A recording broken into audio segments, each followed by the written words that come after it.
오늘은 이제 여러분과 함께 감사 시즌2 타이밍에 대한 이야기를 할 텐데, 제가 깜짝 놀라서 이번 주에 금요일 날 설교를 우리 홍승건 목사님이 찬양 인도하는 홍승건 목사님이 했는데, 저거 똑같은 본문을 했는데 타이밍이 또 들어간 거예요.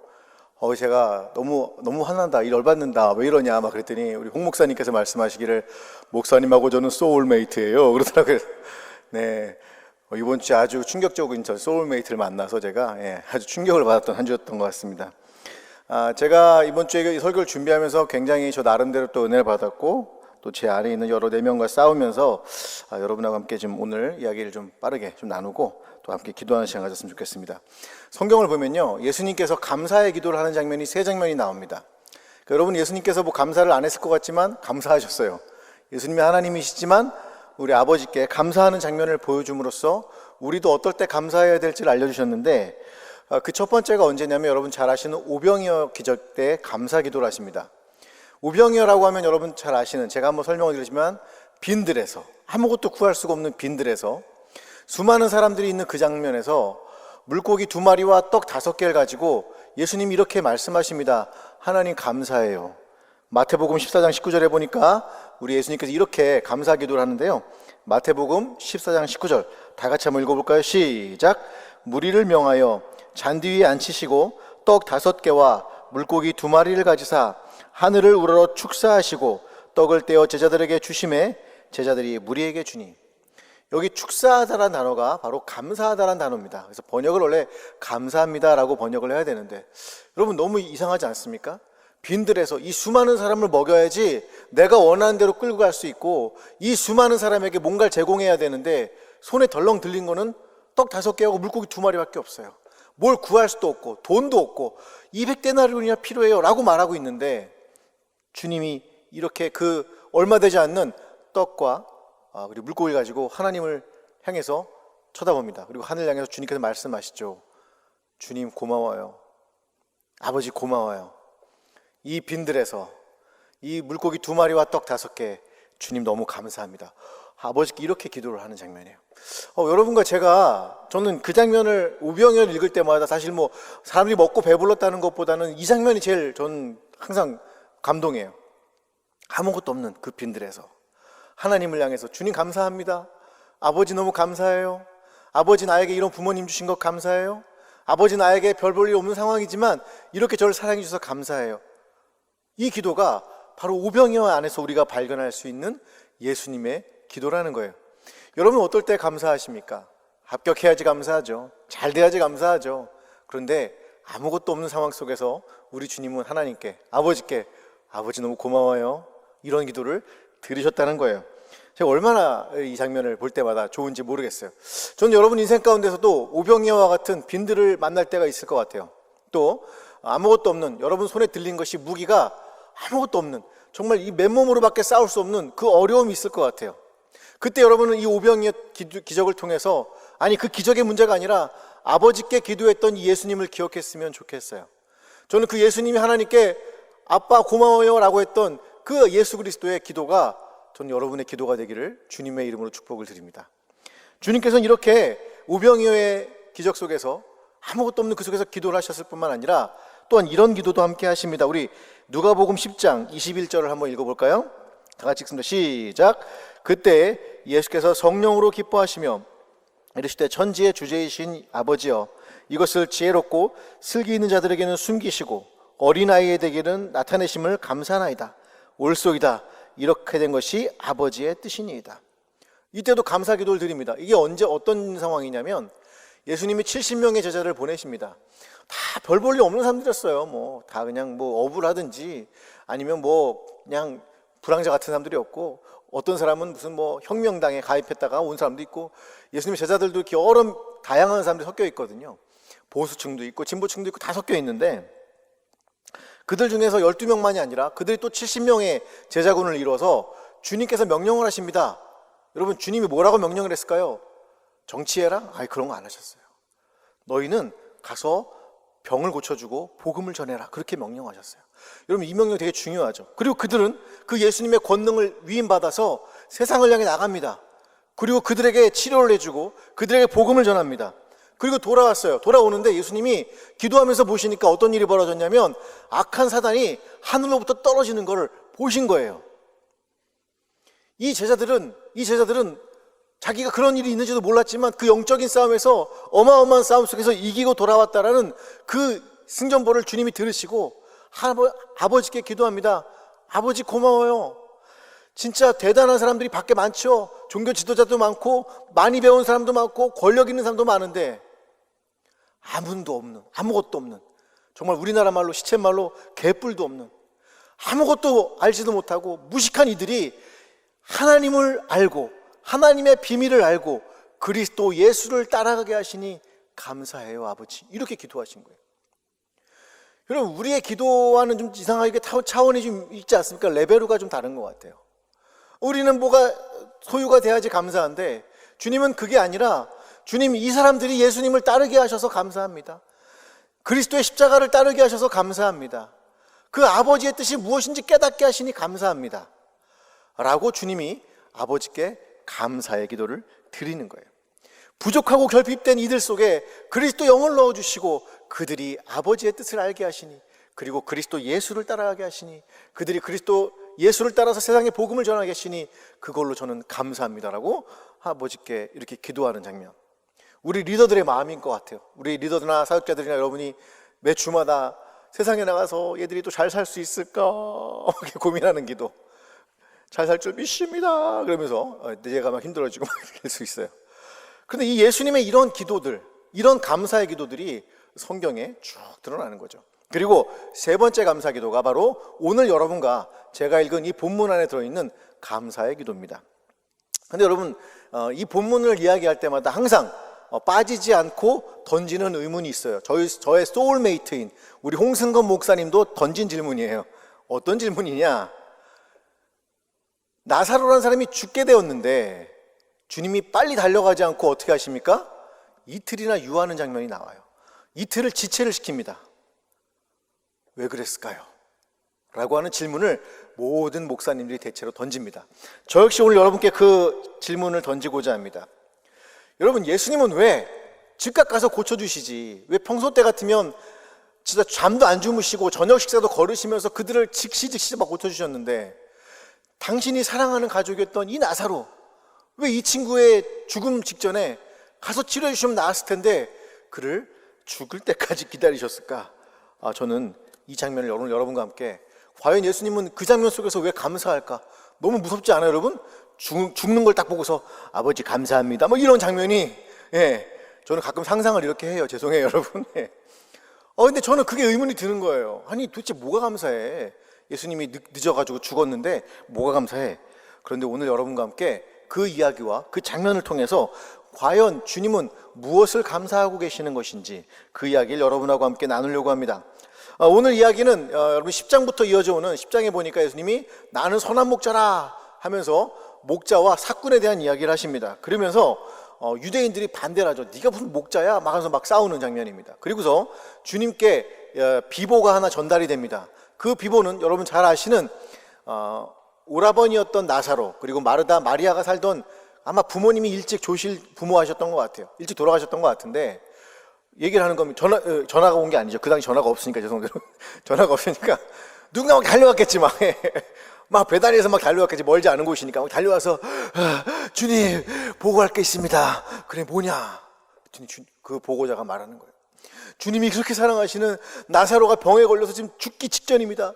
빨리 가셔서 그를 고치셔야 되겠습니다.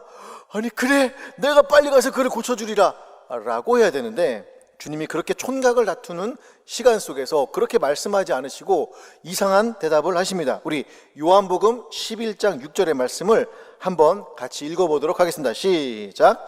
나사로가 병들었다 함을 들으시고 그 계시던 곳에 이틀을 더 유하고. 여러분이 사랑하는 부모가 만약에 아프다면, 여러분이 사랑하는 아내와 자녀가 혹은 남편이 아프다면 여러분은 즉각 달려가시겠어요? 아니면 48시간을 머무르시겠어요? 물론 사이가 안 좋은 사람들끼리는 좀 어쩔 수 있겠지만, 대체로는 듣자마자 빨리 보고를 할까요? 더 가야 됩니다 하고 가시던지 뭔가 조치를 취하겠죠. 사랑하는 가족이었는데 신발도 신지 않고 막 달려가야 되는데 이해할 수 없는 상황이 벌어진 거예요. 안 가시는 거예요. 여러분, 우리가 기도할 때 그럴 때 있죠. 우리가 기도할 때 하나님 이번 상황을 변화시켜 주셔야 됩니다. 이번에 꼭 합격시켜 주셔야 됩니다. 이번에 꼭 이거 돈을 벌어야 됩니다. 이번에 사업이 망하지 않아야 됩니다. 우리의 기도가 있어요. 근데 또 어떤 분들은 또 이러죠. 사회를 위해서 기도합니다. 아버지, 우리 교회, 우리 나라 다 변화시켜 주십시오. 아버지, 이 사회가 공정하게 해주시고. 그런데 우리가 원하는 시간에 그 실타래가 풀린 적이 많을까요? 적을까요? 적어요.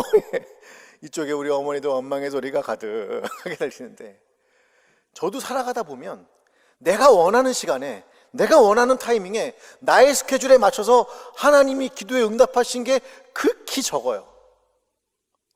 어떨 때는 빠르게, 내가 기도도 하기 전에 막 될 때도 있지만, 어떨 때는 기도를 하고 한참 기다려도 되지 않는, 정말 인고의 세월을 겪어야 되는 그 어려움이 있을 때가 있습니다.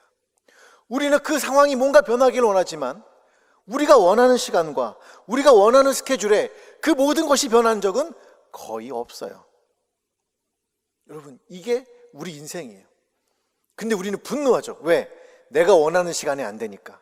내가 원하는 시간에 마련이 안 되고, 내가 원하는 시간에 준비가 안 되고, 내가 원하는 시간에 정말 어려우니까.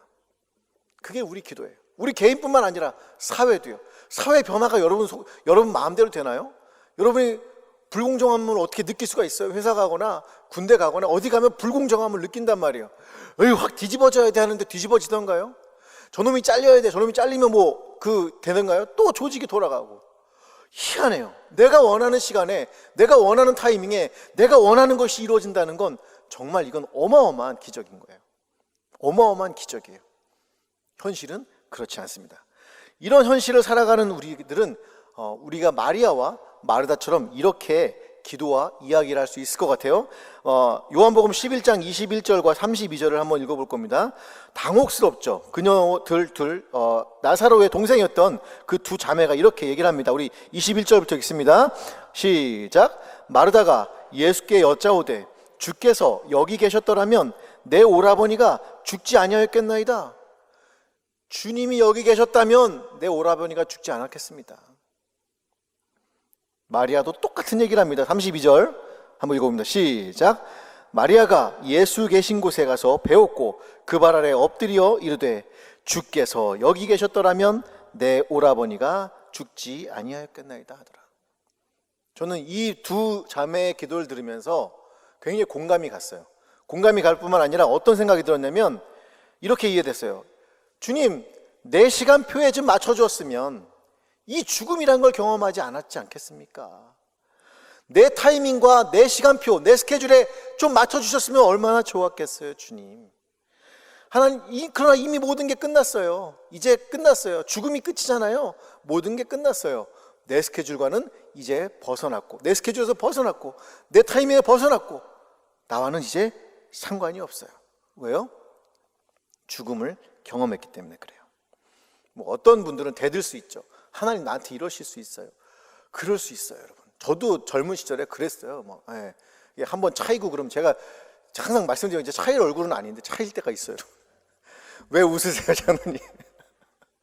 너무하시네요, 장로님. 네, 끝나고 같이 말씀하시도록 하시고. 우리가 안 그럴 것 같은데 우리가 원하지 않는 시간들을 경험하게 됩니다. 그때 우리는 죽음을 잠시나마 맛보게 돼요. 죽음이라는 것을 경험하게 돼요. 왜? 죽을 것 같거든요. 그래서 진짜 죽으려고 하시는 분들도 있어요. 그런데 여러분, 왜 나를 도와주시지 않느냐고, 내가 원하는 타이밍에 왜 날 도와주지 않았냐고 할 수 있어요. 그거 왜? 우리 인간이니까, 우리 연약한 존재니까 그렇게 기도할 수는 있습니다. 그런데 그 안에서 우리는 좀 헤아려 봐야 되지 않을까요? 내가 원하는 타이밍에 꼭 주님이 움직이셔야 되는 걸까요?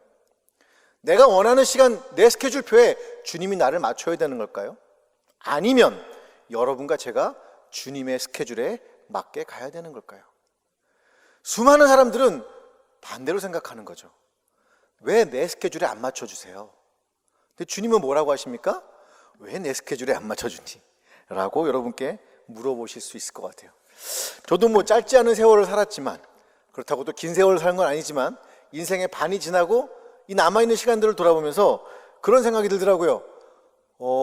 지금은 내 타이밍이 아니었는데 하나님이 원하시는 타이밍에 하나님이 원하는 방법으로 열어주시는구나. 네, 그런 걸 많이 경험하게 됩니다. 저는 이런 하나님에 대한 경험들이 여러분 인생에 축적되고 그것들이, 그 축적된 시간들이 여러분의 삶을 변화시키게 될 줄로 믿습니다. 이렇게 당혹한 사람들이, 실망한 사람들이 옆에서 얘기를 합니다. 주변에서. 지금 죽음을 경험한, 그 오라버니의 죽음을 경험한 마리아와 마르다는 그냥 이렇게 말했죠. 주님이 계셨더라면 살았겠습니다. 그런데 그 주변 사람들이 이렇게 말합니다. 우리 37절에 이렇게 이야기를 하고 있습니다. 한번 읽어볼까요? 시작. 그중 어떤 이는 말하되 맹인의 눈을 뜨게 한 이 사람이 그 사람은 죽지 않게 할 수 없었더냐. 그럼 제가 전도를 하다 보면 이런 얘기 많이 들어요. 야, 하나님이 이건 해결하지 못해? 그럼 나 안 믿을래. 야, 하나님이 내 문제 이거 하나 해결하지 못해? 그럼 내가 뭐 하려고 믿어?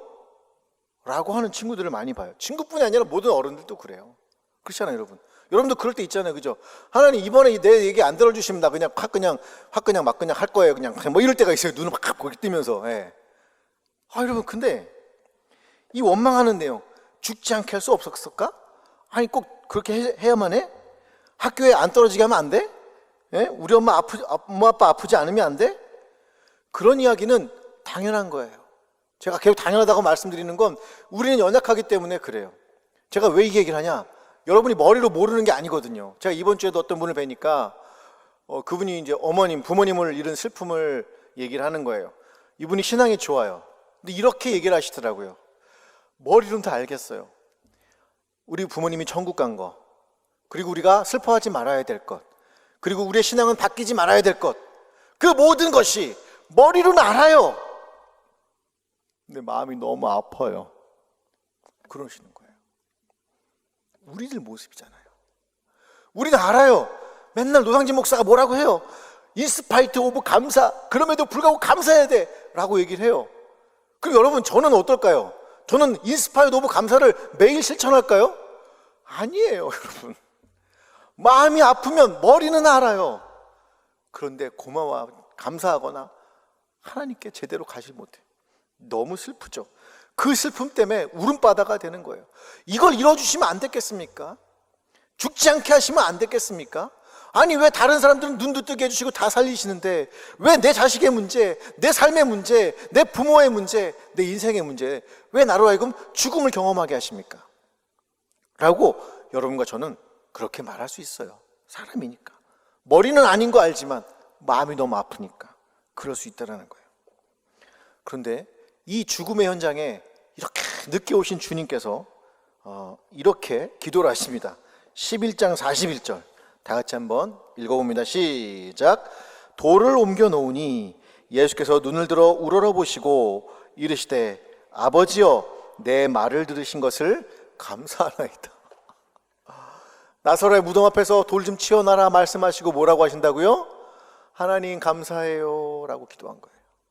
아버지 감사해요. 아니, 감사하기 뭐가 감사해? 이틀이나 늦어가지고 지금 애도 못 살렸는데 뭐가 감사해? 그죠? 여러분, 요번에 또 여러 가지 삶의 어려움이 있는데 뭐가 감사해요? 감사해요? 안 감사해요? 머리로는 알아요. 근데 마음이 안 돼요. 아프니까. 인간적 조건으로는 감사할 게 없어요. 감사할 게 없죠. 죽었는데, 그 죽음을 경험했는데. 근데 주님이 우리에게 이렇게 말씀하시는 것 같아요. 죽음을 경험했니? 그때가 감사해야 될 때야. 네 인생에서 너가 해결할 수 없는 거대한 문제 앞에서 네가 절망을 느꼈니? 그때가 감사해야 될 때야. 왜냐하면 그 시간이 하나님의 영광이라는 것을 경험할 수 있는 시간이기 때문에 그래요. 여러분께 하나님의 영광 그러면 그 빛밖에 생각이 안 날 거예요. 이미지를 못 그릴 거예요. 그래요. 저도 마찬가지니까. 근데 여러분 아세요?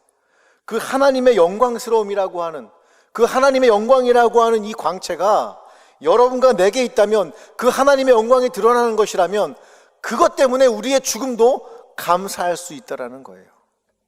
이걸 믿으십니까? 아이, 어떻게 목사님 말이 돼요. 그런데 오늘 여러분, 이 무덤을 향해서 죽음이라고 하는 무덤을 향해서 뭐라고 하십니까? 하나님의 영광이 드러날 거야. 하나님의 영광이 드러날 거야. 주님 감사해요. 여러분과 제가 지금 죽음을 경험하고 있다면, 아니 죽을 것 같다면, 그리고 죽음의 무덤 앞에서, 무덤 속에서 아무것도 하고 있지 못하다면, 그때가 하나님의 영광이 가장 드러날 때라는 것을 여러분 잊지 마시기를 축복을 드려요. 아마 우리 남성분들은, 여성분들 마찬가지겠지만 힘드신 분들은 또 이렇게 또 가게 가셔가지고 또 참이슬과 함께 인생을 또 사시는 분도 있을 수 있어요. 그래서 하시면서 인생 더러운 거야. 그래서 막 이렇게 따라합니다. 그때가 하나님의 영광을 볼 때이다. 걸리기만 해봐라.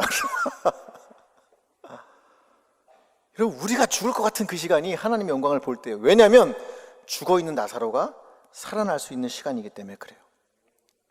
사실은 제가 김나연 씨 영상을 보면서 이제 여러분께 소개를 할까 말까 했는데, 감사하게도 크리스천이었고, 그래서 여러분 삶 속에서 나 말고 또 다른 크리스천이 저렇게 살아가고 있네 라는 걸 여러분께 좀 보여주고 싶었고, 저 역시도 많은 또 은혜를 받았어요.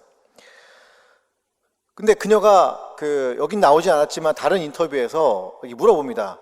어떻게 피트니스 대회에 나가보시게 되겠습니까? 팔이 없는데. 예. 근데 그녀가 이렇게 얘기를 해요.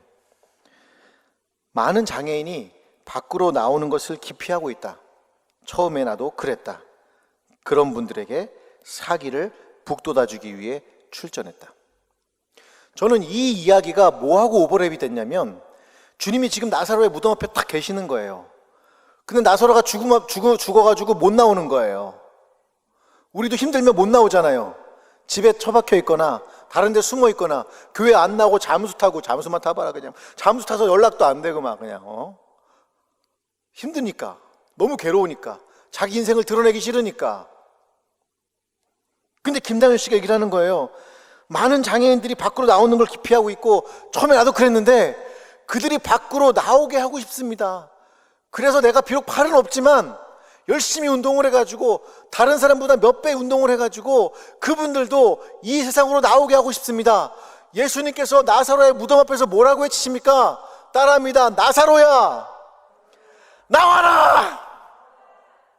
뭐라고요? 나사로야, 나와라. 여러분, 우리가 감사할 수 있는 건 바로 이 부활의 경험이 생길 수 있기 때문에 그래요. 하나님의 영광은 어떻게 드러나냐면, 여러분이 그 무덤을 자고 나올 수 있으면, 나사로야 나와라, 상진아 나와라, 누구야 나와라 했을 때 그 무덤에서 여러분이 헤치고 나올 수 있다면,